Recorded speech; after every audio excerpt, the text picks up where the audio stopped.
जय हिंद दोस्तों। आज से हम लोग पॉलिटी की क्लासेस के सारे लेक्चर जो हैं उनका हम डिस्कशन करेंगे और उनका हम व्याख्यान भी करेंगे। तो उसके एवज में मैं यहाँ पे आप लोगों के सारे समक्ष आया हूँ।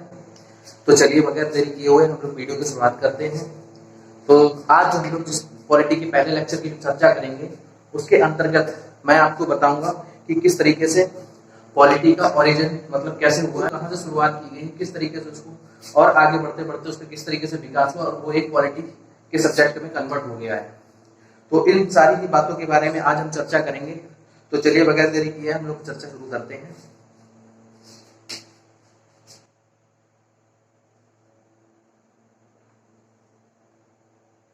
ओरिजिन ऑफ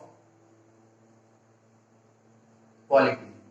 देखिए मेरी थोड़ी सी राइटिंग खराब है पर मैं कोशिश करूंगा कि आप लोगों को पसंद आए और थोड़ा सा आप लोग मैनेज कीजिएगा, थोड़ा सा कोऑपरेट करना।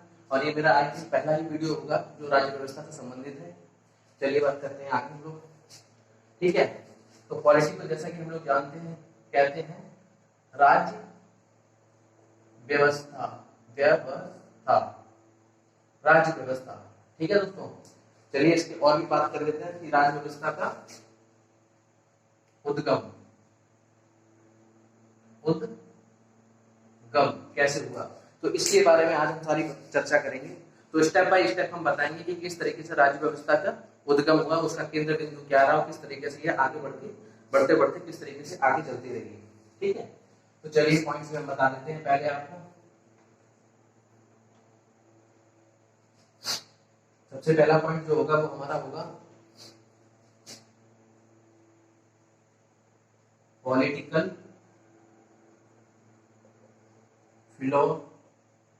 फिलोसफी, यानी कि दर्शन। समझ लीजिएगा। देखिए जब भी हम किसी भी विषय की बात करते हैं और उसकी शुरुआत करते हैं तो वो पक्का कोई ना कोई सबसे पहले वो होता है कि वो दर्शन होता है, एक सोच होती है। तो ये हमारे माइंड में आती है सारी चीजें कि है क्या एक्चुअल में। तो ये एक सोच है और ये दर्शन होती है। और जब ये सोच और दर्शन प्रूफ में बदल जाती है, ठीक है, सबूतों में बदल जाती है या एविडेंस में बदल जाती है, तो ये एक रूप ले लेती है। जब ये इन चीजों का रूप ले लेती है, यानी कहने का मतलब जब ये प्रूफ कर दे या एविडेंस मिल जाए इसके हमें, ठीक है ना, सबूत मिल जाए, जब ये कहानी हमारी इस तरीके से चलती है और ये सारी चीजें हमें मिल जाती हैं, तो ये किस चीज में बदल जाता है, पॉलिटिकल साइंस, यानी राजनीति विज्ञान के रूप में ये बदल जाता है। और जब ये राजनीति विज्ञान के रूप में बदलता है, यानी कि जब हमको पहले क्या थी, हमारी ये एक सोच थी, यानी कि पॉलिटिकल फिलोसफी थी। फिलोसफी में जैसे कि ये दर्शन था, एक सोच थी, हमारे दिमाग में ये चीज आई, दिमाग आने के बाद में फिर उसको हमने प्रूव किया, प्रूव करने एविडेंस और सबूत जुटाए। तो जब सारे पक्ष हमारे इसके एस्पेक्ट्स जब हमारे मिल जाते हैं, सारे पक्ष जब इसके उसमें आ जाते हैं, पक्ष में आ जाते हैं, तो ये क्या बन जाता है, पॉलिटिकल साइंस बन जाता है। क्या बन जाता है दोस्तों, पॉलिटिकल साइंस बन जाता है। और जब ये पॉलिटिकल साइंस बन जाता है तो ये पॉलिटिकल साइंस बनने के बाद ये किसको जन्म दे देता है दोस्तों, पॉलिटी को। किसको दे देता है, पॉलिटी, जिसकी चर्चा आज हम लोग पहले भी मतलब कि लेक्चर में करेंगे। तो आगे बात कर लेते हैं। जब ये पॉलिटिकल साइंस जो है पॉलिटी में बदल जाता है, यानी कि किसमें बदल जाता है, राज्य व्यवस्था, राज्य व्यवस्था में बदल जाता है, ठीक है। तो इस तरीके से पॉलिटिकल, यानी कि जो पहले सबसे पहले पॉलिटिकल फिलोसफी हुआ, यानी कि ये राजनीतिक दर्शन हुआ, उसके बाद हमारा ये राजनीतिक साइंस बन गया, यानी कि कहने का मतलब उसके बाद ये पॉलिटी का रूप धारण कर लेता है। तो यानी सारे प्रूफ, एविडेंस और सबूत जब सारे एक जगह पक्ष में आ जाते हैं कोई योजना के अंतर्गत, ठीक है, सारी चीजें यानी कि उसमें अप्लाई होने लगती है, तो ये चीज हमारी क्या बदलती है, पॉलिटिकल साइंस से बदल जाती है। और पॉलिटिकल साइंस में बदलती है वो पॉलिटी में हमारी बदल जाती है। तो इस तरीके से ये सारी चीजें आगे चलती जाएंगी, ठीक है। अब हम आगे इसकी चर्चा कर लेते हैं। तो थोड़ा सा मैं पहले इसको मिटा देता हूं, यहाँ पे इसको हम यहाँ लिख देते हैं का उद्गम, ठीक दोस्तों। अब देखिए, अब इन सारी चीजों की जो बात हम कर रहे हैं, तो ये सबसे पहले क्या था, ये इसकी शुरुआत हुई तो हुई कहां से है। तो मैं आपको बता दूं इसकी शुरुआत क्या होता है कि इसके परिप्रेक्ष्य में थोड़ा इंडियन जो मतलब वर्ल्ड में मतलब भारतीय परिप्रेक्ष्य थोड़ा सा कम रहा है। तो हम इसकी शुरुआत करते हैं तो जितने भी सब्जेक्ट्स बने, जितने भी विषय बने हैं, वो एक कंट्री निकला है जिसको हम बोलते हैं ग्रीक। क्या बोलते हैं दोस्तों? ग्रीक बोलते हैं। ग्रीक यानी कि जो ग्रीक, इसको हिंदी में हम लोग क्या कह सकते हैं? मार्कर चेंज कर लेता हूं। यूनान। यूनान का आप लोगों ने नाम सुना होगा, जो कि यूरोप के अंदर है, यूरोप कॉन्टिनेंटल में है, ठीक है ना दोस्तों। तो यूनान, जिसकी कैपिटल यानी ग्रीक, और इसकी एक कैपिटल होती है जिसको हम बोलते हैं एथेंस। क्या बोलते हैं दोस्तों?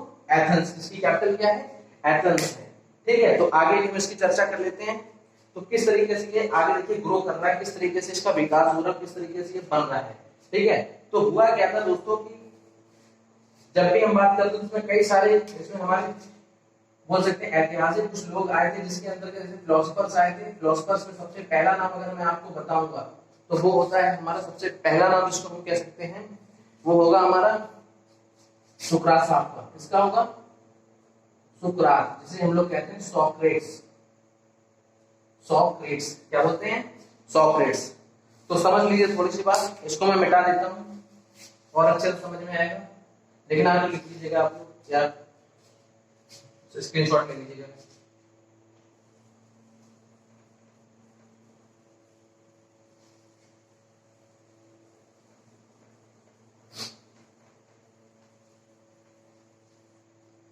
चलिए दोस्तों बात करते हैं।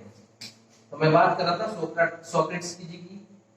सोक्रेट्स यानी कि जिनको हम लोग कहते हैं सुकरात। सुकरात, ठीक है, रात, तो सुकरात। आगे बात कर लेते हैं। सुकरात जो थे वो हमारे कहां से थे? मैंने आपको बताया यूनान से थे, जिसकी कैपिटल एथेंस मैंने आपको बताई थी, एथेंस, ठीक है दोस्तों। आगे बात कर लेते हैं। अब सुकरात जो थे, सबसे पहले फिलोसफर जो थे वो सुकरात थे, जिन्होंने पॉलिटी के बारे में कुछ चर्चाएं की थी कि एक राजा किस तरीके से मतलब धर्म होता है, किस तरीके से वो कार्य करता है और किस तरीके से वो अपने राज्य को चलाता है, ये सारी बातें लिखी हुई थी। तो इन्होंने सारी बातें जो की हैं, कुछ बातें करते थे, तो उसमें क्या हुआ, लेकिन इनकी सबसे अच्छी खूबसूरती जो मैं बताऊं जो थी, उन्होंने कभी भी कोई बुक नहीं लिखी, कोई भी बुक नहीं लिखी, उन्होंने कोई भी ग्रंथ नहीं लिखा, कोई भी किताब नहीं लिखी।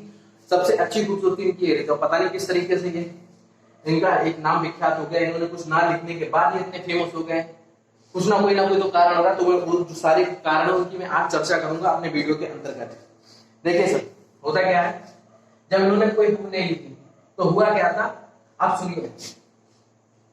इसी के अंतर्गत इनके एक शिष्य हुए जिनका नाम बहुत ही फेमस है और सभी लोग जानते हैं, जिनका नाम था प्लेटो। प्लेटो के बारे में आप लोगों ने बेशक सुना होगा, नहीं सुना तो आज मैं बता दे रहा हूं। तो इनके एक शिष्य हुए जिनका नाम था प्लेटो। क्या नाम था? प्लेटो नाम था, ठीक है। इन्होंने क्या काम करा, जब ये इनके शिष्य थे तो इनकी सबसे खूबसूरती बात ये थी कि ये जो थे इनकी सारी बातें सुना करते थे।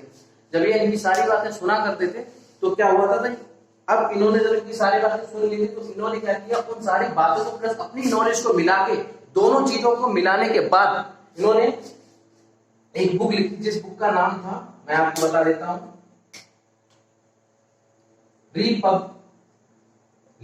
रिपब्लिक नाम की इन्होंने एक किताब को लिखा, एक बुक का इन्होंने नाम, क्या नाम, बुक लिखी, रिटर्न की। और उसके बाद जब ये बुक लिखी तो क्या हुआ था, बुक लिखने के बाद अब जब बुक लिख दी गई है तो लोगों को पढ़ने वाले भी लोग होने चाहिए। तो जब पढ़ने वाले लोग होने चाहिए तो उसके साथ में इन्होंने क्या काम करा, एक और काम साथ ही साथ में इन्होंने करा था। इन्होंने एक संस्थान खोला जिसका नाम था द एकेडमी। क्या नाम था? द एकेडमी, ठीक है ना। तो इन्होंने एक संस्थान खोला जो कि क्या था, द एकेडमी नाम से। अब वैसे अच्छी बात है, जो इन्होंने द एकेडमी क्या नाम, एक संस्थान खोला था, यानी कि ये संस्थान खोला तो बेशक ये कहां पे होगा, बेशक ये कहां पे होगा, यूनान में, क्योंकि ये लोग तो यूनान भी थे ना। तो यूनान में इन्होंने एक संस्थान खोला जिसका नाम था द एकेडमी, और उनकी बुक का नाम क्या था, रिपब्लिक। क्या नाम था? रिपब्लिक। इन बातों को थोड़ा सा आप लोग ध्यान दीजिएगा। इस तरीके से क्या हुआ, जब इन्होंने एकेडमी खोली तो सीधी सी बात है, जब भाई एकेडमी खोलेंगे ये लोग तो क्या होगा, वहां बहुत बहुत सारे पढ़ने के लिए कई विद्यार्थी भी है, कई लोग आए वहां पे पढ़ने, कई स्टूडेंट्स आए वहां पे पढ़ने के लिए। और जब तक स्टूडेंट नहीं आएंगे तो ये खाप चलेगा था एकेडमी, तो एकेडमी तो तभी चलेगी ना जब बच्चे होंगे, वहां पे पढ़ने वाले लोग आएंगे। तो धीरे धीरे लोगों को पता चला कि फला फला जगह पे कोई एकेडमी खुली है, तो क्यों ना हम लोग भी वहां पे एडमिशन लिया जाए। तो इस तरीके से क्या हुआ, लोगों को वहां पे कई लोगों ने वहां पे अपना रजिस्ट्रेशन कराने के बाद वहां पे एडमिशन ले लिया। एडमिशन लेने के लिए वहां पे कई संख्या में लोग पढ़ने आए, कई बच्चे दूर दराज से लोग आए, कई क्षेत्र के आसपास के भी लोग आए। तो आने के बाद जब इन्होंने यहाँ पे पढ़ाई की, तो कहते हैं ना किसी भी विद्यालय या किसी भी कॉलेज या किसी भी यूनिवर्सिटी में बहुत लोग पढ़ते हैं, लेकिन कोई ना कोई ऐसा छात्र होता है जो हम लोगों का नाम कर देता है। और जब वो नाम कर देता है तो क्या होता है कि हम लोगों के साथ में एक नाम करने के बाद उस विद्यालय का तो नाम होता है, साथ में टीचर्स का भी नाम हो जाता है। तो साथ ही साथ यहाँ से भी एक उनका एक बहुत ही यानी कि कहने का मतलब है, मतलब एक बहुत ही पढ़ाकू स्टूडियस टाइप का एक स्टूडेंट निकला, जिसका नाम था, आप लोगों ने सुना होगा, अरस्तु साहब। सॉरी गलती हो गई, अरस्तु, जिसको हम लोग बोलते हैं एरिस्टोटल। तो एरिस्टोटल साहब आए जो यहाँ से निकल के पढ़ के निकले, जो बहुत ही आगे चल के इन्होंने भी काफी नाम कमाया। तो इस तरीके से देखिए सीरीज हमारी चलती आ रही है, चीजें बिल्कुल कठिन नहीं है, सिस्टमैटिक तरीके से चल रही है। कि सबसे पहले कौन आए थे, सोक्रेटिस आए। सोक्रेटिस कहां से, यूनान से थे, यूनान से। फिर उनके बाद उनके एक शिष्य हुए प्लेटो, जिन्होंने क्या किया, और सबसे अच्छी बात है सुकरात, जिन्होंने कोई भी ग्रंथ नहीं लिखा, उन्होंने कोई भी बुक नहीं लिखी। उसके बाद आए थे हमारे प्लेटो साहब ने हमारी एक बुक लिखी थी जिसका नाम था रिपब्लिक। क्या नाम था, रिपब्लिक। ठीक है, जैसे ही इन्होंने रिपब्लिक लिखी तो उन्होंने क्या काम करा, एक संस्थान खोला जिसका नाम था द एकेडमी। क्या नाम था, द एकेडमी। द एकेडमी जैसे खोला तो वहां पे कई तमाम तरीके के स्टूडेंट्स है, उन स्टूडेंट्स के अंतर्गत एक उनका बहुत ही चाहता स्टूडेंट निकला जिसका नाम था अरस्तु यानी कि एरिस्टोटल। तो अरिस्टोटल जो निकला, तो निकलने के बाद इसने क्या काम करा, इसने भी एक बुक लिखी जिस बुक का नाम था पॉलिटिक्स। क्या नाम था, पॉलिटिक्स। और जैसे ही इसने पॉलिटिक्स लिखी तभी से इसको क्या कहने लगे, इसको तभी से इसका नाम विख्यात हो गया था। किस नाम से हो गया था, राजनीति विज्ञान का जनक, यानी इसको क्या बोलने लगे, फादर ऑफ पॉलिटिक्स। क्या बोलने लगे इसको, फादर ऑफ पॉलिटिक्स। तो इसको क्या, राजनीतिक विज्ञान का जनक कहने लगे। ठीक है, तो इस तरीके से धीरे धीरे देखिए हमारा सब्जेक्ट जो है आगे बढ़ रहा है और चीजें और भी तरीके से समझ में आ रही हैं, किस तरीके से क्या क्या चीजें हो रही थी। अब देखिए क्या हुआ, जब हमारे अरस्तु साहब आ गए, इन्होंने सब क्या किया, इन्होंने पॉलिटिक्स लिखी। जैसे इन्होंने पॉलिटिक्स लिख दी तो इनको क्या कहने लगे लोग, राजनीतिक विज्ञान का जनक होने लगे, यानी कि फादर ऑफ पॉलिटिक्स बोलने लगे। इनका भी एक शिष्य हुआ जिसको आप लोग बहुत अच्छी तरीके से जानते हो, जिसका नाम है अलेक्जेंडर थर्ड, यानी कि कहने का मतलब जिसे आप लोग कहते हैं अलेक्जेंडर द ग्रेट।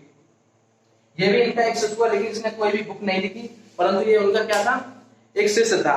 तो इस तरीके से चीजें सारी चल रही थी। धीरे धीरे क्या हुआ कि इसका ओरिजिन किस तरीके से हुआ, तो मैंने आपको धीरे धीरे स्टेप बाय स्टेप सारी चीजें मैंने क्लियर कर दी हैं। अब आप लोग समझ सकते हो कि ओरिजिन कैसे हुआ है हमारी राज्य व्यवस्था का। ठीक है, अब बात करते हैं सबसे पहले क्या हुआ, मैंने आपको बताया था सबसे पहले क्या हुआ, ये एक दर्शन था। दर्शन यानी एक सोच थी, उसको प्रूफ्स मिल गए, उसको एविडेंस मिल गए, उसकी ये सारी चीजें उसे मिल गई। जैसे उसको सारी चीजें मिल जाती हैं उसके बाद वो क्या बन जाता है, पॉलिटिकल साइंस बन जाता है। क्या बन जाता है दोस्तों, पॉलिटिकल साइंस ही बन गया, यानी कि राजनीतिक विज्ञान बन जाता है। जैसे ही राजनीतिक विज्ञान को अप्लाई कर देते हैं वो बनने के बाद उसके बाद ये तीसरा पॉइंट हमारा था पॉलिटी, यानी कि राज्य व्यवस्था का रूप ले लेता है। जब ये राज्य व्यवस्था का रूप ले लेता है फिर धीरे से क्या हुआ था कि विषय को और आगे बढ़ाना था, तो कोई ना कोई आएगा। हमारे फिलोसफर्स में कई सारे फिलोसफर निकल के हैं, इसमें पहला फिलोसफर हमारे थे सुकरात साहब थे। ठीक है, सुकरात साहब की खासियत ये थी कि उन्होंने कोई बुक नहीं लिखी थी, कोई ग्रंथ नहीं लिखा था। उसके एवज में उनके शिष्य थे जो उनकी बातें सुना करते, तो फिर आपने अपनी भी कुछ एड ऑन नॉलेज को किया। उन्होंने, जिनका नाम था प्लेटो, उन्होंने एक बुक का निर्माण किया जिसका नाम था रिपब्लिक। क्या नाम था, रिपब्लिक लिखी। रिपब्लिक जैसे ही उन्होंने लिखी तो उन्हें लगा कि अब इस बुक को पढ़ने के लिए भी तो कुछ लोग होने चाहिए, तो उन्होंने एकेडमी खोली जिसका नाम था द एकेडमी। क्या नाम, द एकेडमी। द एकेडमी उन्होंने जैसे ही बोला तो तमाम तरीके के शिष्य वहां पे आ गए, तमाम तरीके के स्टूडेंट्स वहां पे आ गए। जैसे वहां के स्टूडेंट्स वहां पे आए तो उनमें से उनका एक स्टूडेंट्स निकल के सामने आया जिसका नाम था अरस्तु। क्या नाम था, अरस्तु, यानी कि एरिस्टोटल। एरिस्टोटल ने जैसे क्या किया, जब वहां से निकले तो उन्होंने भी एक बुक को लिखा जिस बुक को हम लोग बोलते हैं यानी कि पॉलिटिक्स। और जैसे ही पॉलिटिक्स उन्होंने लिखी, पॉलिटिक्स बुक लिखी, तो क्या हुआ, उन्हें क्या कहने लगे, राजनीति विज्ञान के जनक कहने लगे, यानी फादर ऑफ पॉलिटिक्स के नाम से जाने लगे। ठीक है, तो अभी तक हम लोगों ने जो चर्चा की है, अब आगे थोड़ी सी बात और कर लेते हैं। इसको मैं मिटा देता हूं।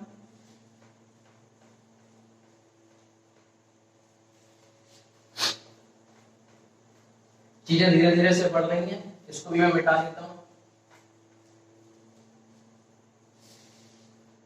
ठीक है, अब हम बात कर लेते हैं थोड़ी सी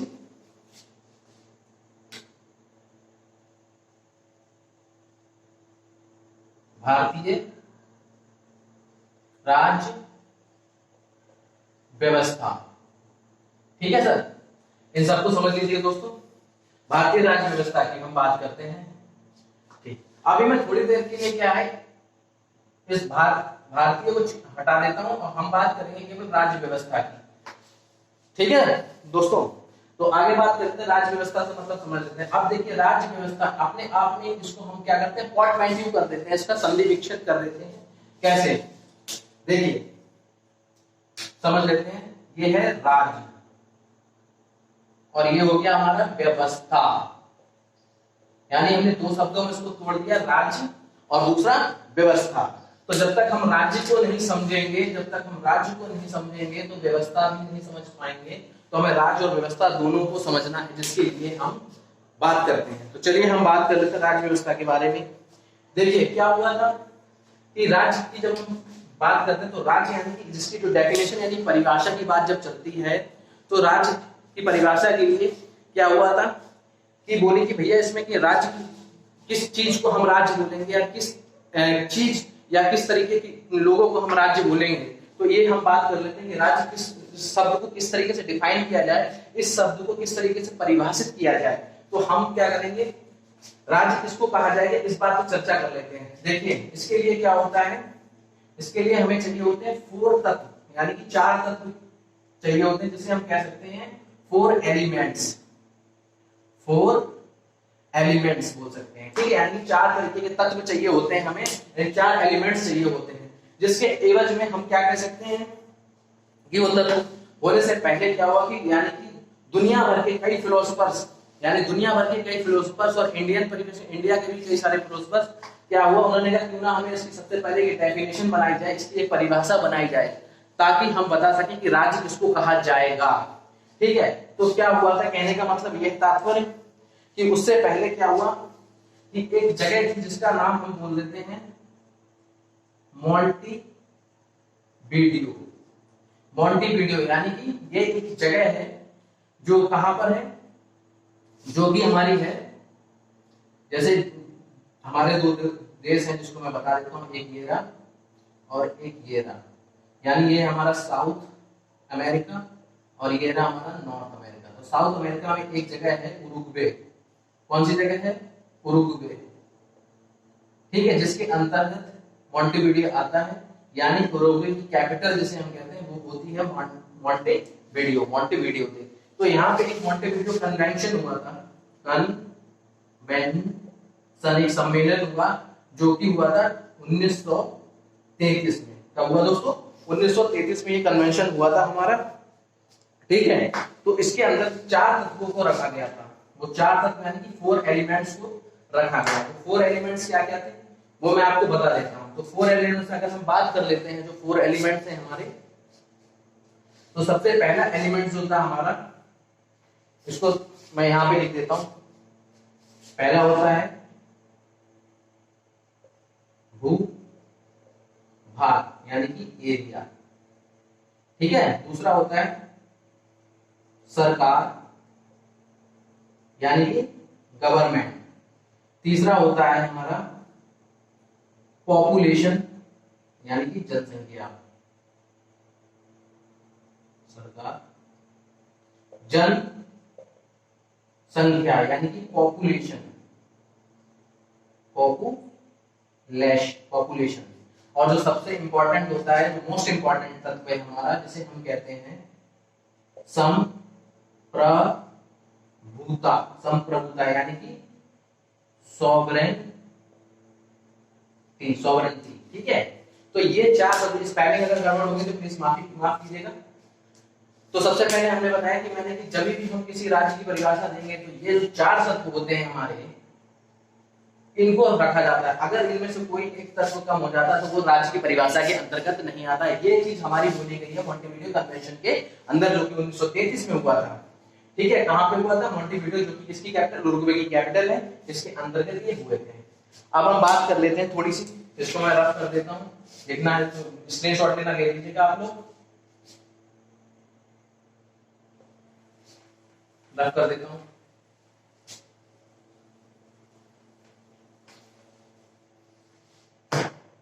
देखिए दोस्तों, क्या होता है, मैंने 4 तत्वों के यहाँ पे लिया था। तो 4 तत्व मैंने आपको बताया था। पहला बताया था मैंने भूभाग, भूभाग यानी कि एरिया।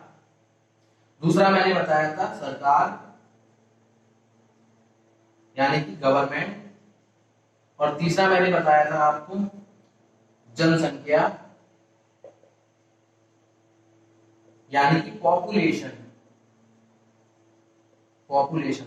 और जो फोर्थ इंपॉर्टेंट, मोस्ट इंपॉर्टेंट आप कह सकते हो, जिसकी वजह से राज्य बनने की कोई संभावना नहीं होती, जिसे हम कहते हैं संप्रभुता, संप्रभुता यानी कि सोवरेनिटी। ठीक है, तो ये 4 तत्व जब तक किसी भी देश में नहीं लागू होंगे तब तक क्या होगा? वो राज्य नहीं कहला सकता है। तो देखिए, अब हम बताते हैं थोड़ा सा इंडियन परिप्रेक्ष्य में, अगर हम ले लेते हैं भारत के एवज में, तो मान लीजिए ये हमारा भारत, हमारा प्यारा देश भारत है। ठीक है, जिसमें हम लोग रहते हैं, निवास करते हैं, जिसमें हमें अपने संविधान पर बहुत गर्व होना चाहिए, जो कि जिसके हमारे देश में लागू होता है। आगे बात कर लेते हैं। अब देखिए, क्या हमारे पास, इंडिया के पास भूभाग है? जी हाँ, बिल्कुल है। कितना है?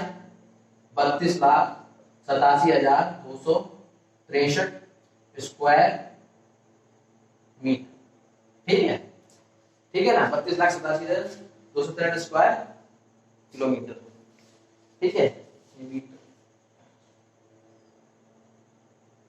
वर्ग मीटर, स्क्वायर मीटर। ठीक है, आगे बात कर लेते हैं। तो इतना हमारे पास क्या है?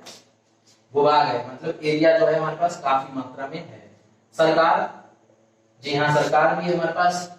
किसकी सरकार है? अभी हाल में ही सरकार चुन के आई है, जो कि हमारी बनी हुई है, जिसको हम लोग बोलते हैं बीजेपी, बीजेपी, यानी कि इसे हम एक नाम और देते हैं एनडीए की सरकार।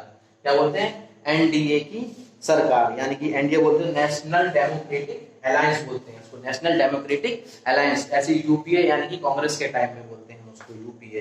तो ये जो सारी चीजें हमारी चल रही हैं धीरे धीरे। ठीक है, आगे बात कर लेते हैं। तो हमारे पास क्या हुआ? भूभाग बिल्कुल 32,87,263 स्क्वायर मीटर। ठीक है, उसी बाद सरकार बिल्कुल बीजेपी की सरकार है, नरेंद्र मोदी जी की सरकार है। और जनसंख्या, जनसंख्या, जनसंख्या भी बिल्कुल, अगर हम देखें ना 2011 के सैंपल सर्वे के हिसाब से देखें तो हमारी जनसंख्या कितनी कहलाई है? 121 करोड़। लेकिन अगर हम करंट की बात करें तो लगभग लगभग ये हो रही है कि 136 करोड़ के लगभग। ठीक है, मान के चलिए 136 करोड़। यानी कहने का मतलब क्या है?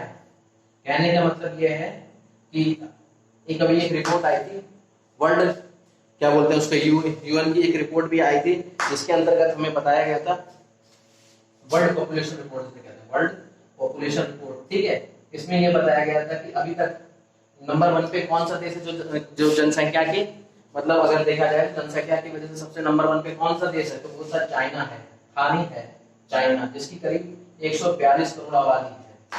और हमारी भी इतनी करीब पहुंच चुकी है। और बोला गया कि 2027 तक, ठीक है, हमारी जनसंख्या जो है चाइना को क्रॉस कर देगी। इसको क्रॉस कर देगी, चाइना को क्रॉस कर देगी, यानी कि ये वर्ल्ड का सबसे नंबर 1 जनसंख्या वाला देश बन जाएगा। तो इसमें खुश होने की बात नहीं है, क्योंकि ये भाई जनसंख्या बढ़ जाएगी, खाने की नौबत हो जाएगी। तो ये सारी बातें हैं, याद रखो, जनसंख्या बढ़ेगी, खाने की नौबत है, मर जाएंगे भूखे हम लोग, तो इन पे भी थोड़ा सा ध्यान देना चाहिए। ठीक है, तो ये सारी बातें थी। अब क्या हमारे पास सॉवरेनिटी है? तो इसकी बात हम लोग कर लेते हैं। सॉवरेनिटी अगर हम देखा जाए स्वतंत्रता से पहले, यानी कि आजादी से पहले की अगर हम बात करें, आजादी से पहले, पहले की बात करें, अगर आजादी से पहले की बात अगर हम लोग करें तो क्या हमारे देश में सॉवरेनिटी थी? सॉवरेनिटी थी? मैं आप लोगों से पूछता हूं, जी नहीं थी। ठीक है, इसको मैं मिटा देता हूं।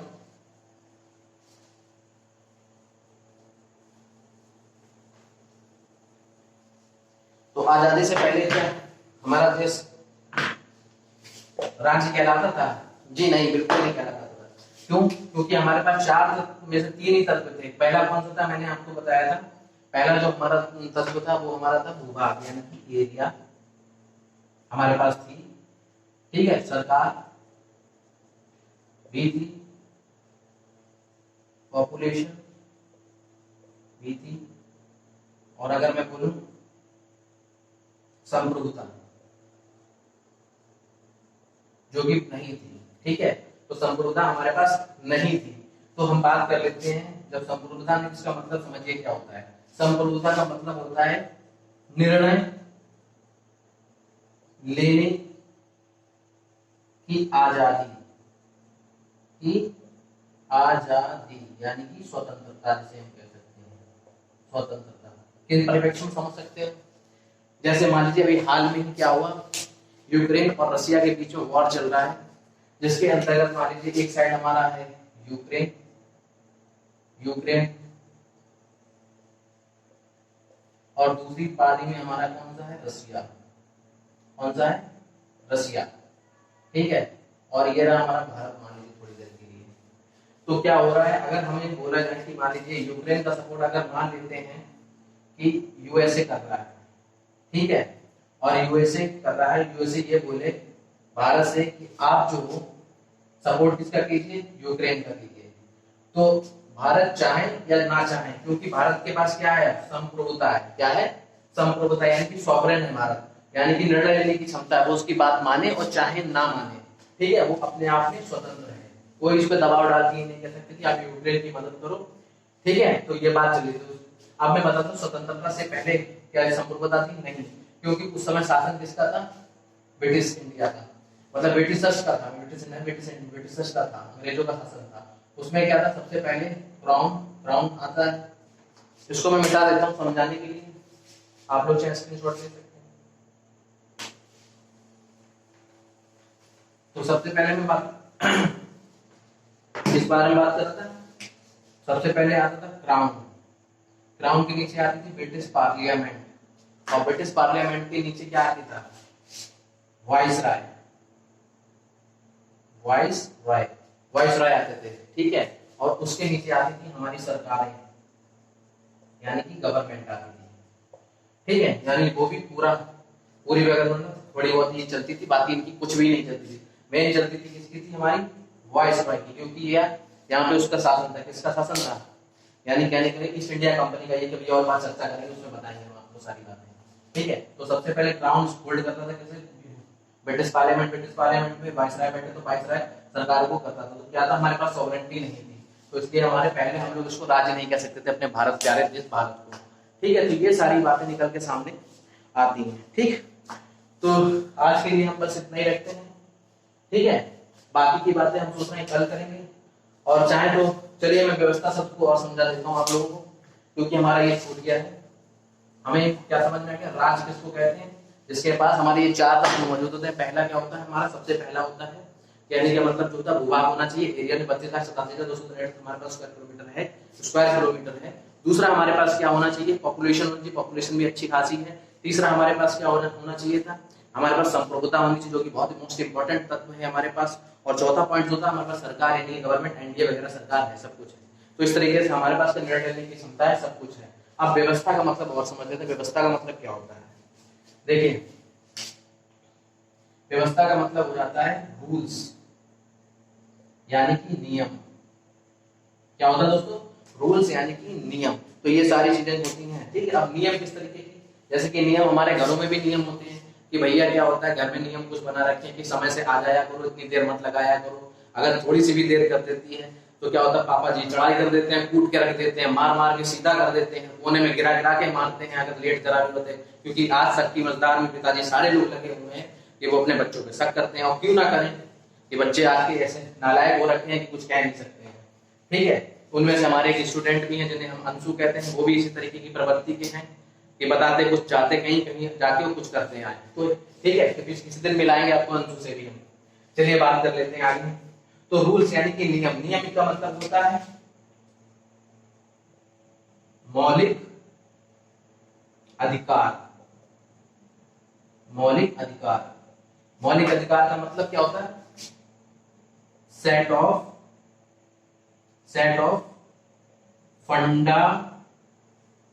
फंडामेंटल राइट्स या फंडामेंटल रूल्स बोलते हैं। फंडामेंटल यार बड़ा सा लिख जाता है। Fundamental rules, set of fundamental rules, जिसको हम लोग कह सकते हैं यानी कि मौलिक नियम, मौलिक अधिकार यानी मौलिक नियम बोल सकते हैं उसको। मौलिक नियमों के यहाँ पे मौलिक नियम बोल सकते हैं। मौलिक नियम। अबे खिचड़ी पक गई सारी, चलो पक्की तो खा लेते हैं। मौलिक नियम, तो मौलिक नियम की बात करते हैं यानी कि मौलिक नियम चाहिए होते हैं, यानी कहने का मतलब होता है यानी सेट ऑफ फंडामेंटल रूल्स चाहिए होता है। फंडामेंटल रूल्स को मैं समझा देता हूँ, ठीक है। फंडामेंटल रूल्स क्या होता है मैं आगे वैसे इनकी चर्चा करूंगा, लेकिन मैं समझाने के लिए आपको बता दूं ये रूल्स जो होते हैं उसी के अकॉर्डिंग हमारी राज्य व्यवस्था बनती है। क्योंकि जब हमें व्यवस्था, किसी भी राज्य की व्यवस्था जब तक नहीं बनाई तो वो राज्य व्यवस्था कैसे कहलाएगी? शब्द को समझिए थोड़ा सा। राज्य व्यवस्था यानी राज्य की व्यवस्था बना दो। व्यवस्था किससे बनेगी? नियमों से। और नियम क्या होते हैं हमारे पॉलिटी में, जिन्हें हम लोग बोल देते हैं आर्टिकल्स, यानी कि अनुच्छेद। अनुच्छेद कहते हैं, ठीक है। तो उन्हीं में से मैं कुछ अनुच्छेद के नाम बता देता हूँ। जैसे कि एक अनुच्छेद होता है हमारा 14, यानी कि इक्वालिटी बिफोर लॉ। क्या बोलते हैं? इक्वालिटी बिफोर लॉ, यानी कि कानून के लिए सारे लोग समान होते हैं, सारे लोग बराबर होते हैं, ठीक है। ऐसा नहीं गरीब के लिए कानून अलग, अमीर के लिए कानून अलग, तो ये चीजें नहीं होंगी, ठीक है। तो ये सारी बातें हैं हमारी। एक सेकंड होल्ड कीजिएगा। हाँ, तो ये सारी बातें हैं। तो जो कानून है हमारे देश का वो क्या होता है? सभी के लिए समान, चाहे वो गरीब हो चाहे अमीर हो। ऐसा नहीं है कि शाहरुख खान के लिए कोई कानून नहीं और एक गरीब आदमी के लिए कानून है, ठीक है। उसको पकड़ के बंद कर देंगे, उनको नहीं अगर वो कोई काम करेंगे, ठीक। तो ये सारी बातें हैं, तो हम लोग चर्चा करेंगे। तो इसी के लिए इस तरीके से हमारे पास कई सारे आर्टिकल होते हैं। 14 हो गया, 15 हो गया, 16 हो गया, ठीक है। ये मैं सारे आर्टिकल्स की फंडामेंटल राइट्स और उसके साथ साथ पॉलिटी के जितने भी आर्टिकल है, मान लीजिए 395 टोटल हमारे जो बेसिक कॉन्स्टिट्यूशन में लिखे हुए हैं, सबकी हम चर्चा करेंगे, खूब अच्छे से चर्चा करेंगे, खूब मन लगा के करेंगे। और हम चाहते हैं कि सबके सब अच्छे से सीखें। जो भी मैं वीडियो बनाऊंगा उन वीडियो में अच्छे से आप लोग सहयोग करें, ताकि मैं आगे भी बूस्ट हूं और आप लोगों के और अच्छी वीडियो लेके आऊं, ठीक है। तो आज की हम लोग क्लास अपनी यहीं पे समाप्त करते हैं। जय हिंद दोस्तों।